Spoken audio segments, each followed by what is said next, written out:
វាស្រ័យពណ៌មាពីស្ដានពូសូធាដល់កាលវេលាច្រូតកាត់មកដល់លើស្រូវលឿងទុំក្រអូបសាយស្រណោះឆោមឆាយបានសញ្ជាច្រូតកាត់កាលណារៀបការនឹងគ្នា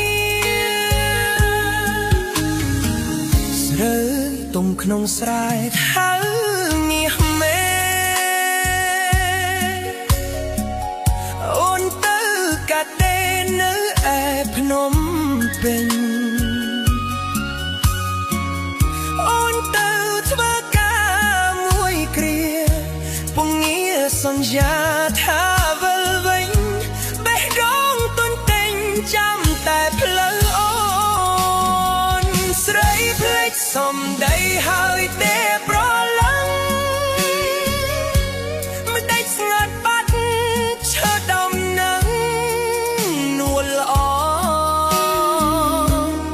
ឬអូនឆ្លក់លងតែដីក្រុងឬឆោមយងបំភ្លេចស្នេហ៍ស្នង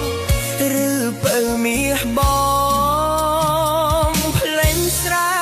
កំសត់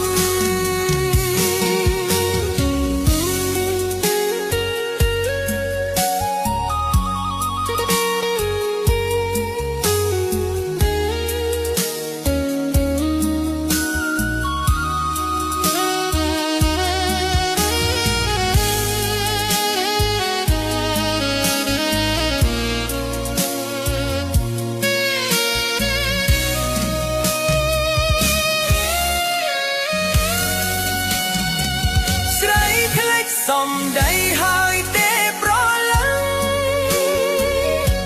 មិនដេចស្ងាត់បាត់ឈើដំណឹងនួនល្អឬអូនឆ្លក់លងតែដីក្រុងឬឆោមយងបំភ្លេចស្នេហ៍ស្នងឬបើមាសបងភ្លេចស្រែ